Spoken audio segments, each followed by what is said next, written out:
So the most important thing about cooking with quinoa is that has a bitter saponin coating that needs to be rinsed off. So I put it in a fine sieve and rinse it under cool water using my hands to swish it around for a minute or two. And that's the most important thing. Otherwise, you take 1 cup of quinoa rinsed to 2 cups of water, put it in a pan with a pinch of salt, bring it to a boil. You're going to turn it down to simmer when it reaches the boil. Cover it and just let it simmer for about 15 to 20 minutes it takes to cook. So while that is cooking, you can prepare your other ingredients. And you all have your recipes in your handouts, so you can follow along with me. First thing we're going to do is take the oil, and you can use, I'm using avocado oil today, but you can also use olive oil.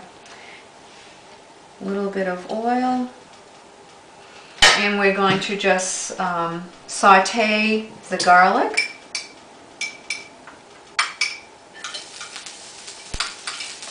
Garlic is part of the Allicin family, which includes leeks and onions, and these contain powerful phytonutrients that can help, that have very protective, especially when it comes to cancer. I have a question. Yes. I use garlic a lot medicinally, and I understand that if you cook it, it can kill the medicinal properties. Is this going to affect how the garlic works if I cook it? Yes, it can. And I usually add garlic a lot of times towards the end of the cooking process. But the very important thing about garlic is that in order to protect it from damage during cooking, and also to increase the allicin content, which is what you really want, is to chop it up fine or crush it and let it sit for at least 10 minutes. And this will help protect. So now we're going to add a teaspoon of cumin and just heat it for a minute.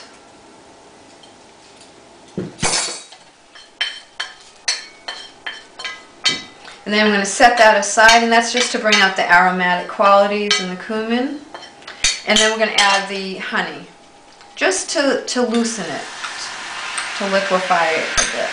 And then I'm going to remove it from the heat and let it cool.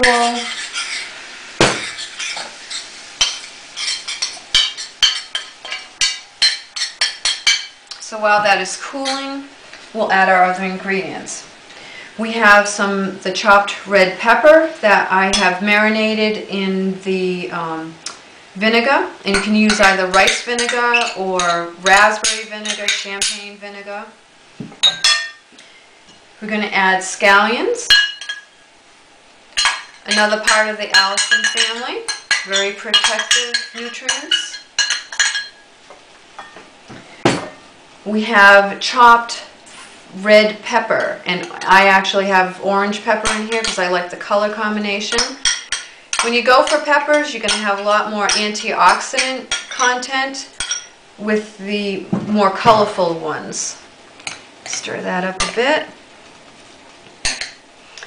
We have some currants.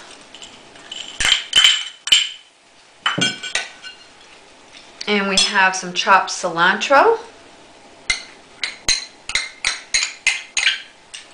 And we have some carrots. You can either finely dice them, or you can shred them. And if you want more antioxidant content, then you're going to cook them slightly. You can steam them prior to. If you want more fiber, you can put them in raw.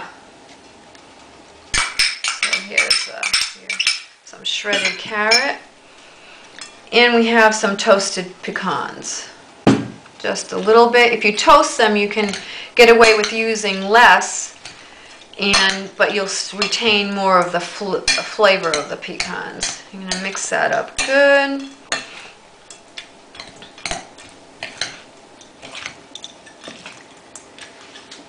And we have the lemon juice. We're going to add in our garlic and cumin.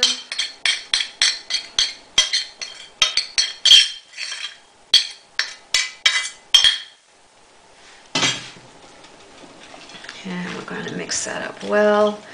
Just for some little additional brightness to the dish, I'm going to add some lemon zest. This is a rasp, by the way, and if you don't have one, you need to get one because it's like butter, and it's just an incredible grater. Just a little bit for brightness and some flavor. Just a dash of cayenne to add a little bit of heat. Cayenne also will increase your circulation and metabolism. And a few cracks of fresh pepper. Mix that up well.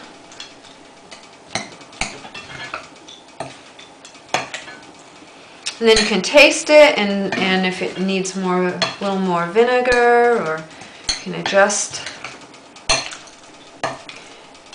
And then to plate it up. Now this can be a main dish, it can be a side dish. You can roll it in a tortilla, make a sandwich. You can plate it up on a bed of baby greens. And there you have the Fiesta quinoa salad, full of protein and phytonutrients and fiber.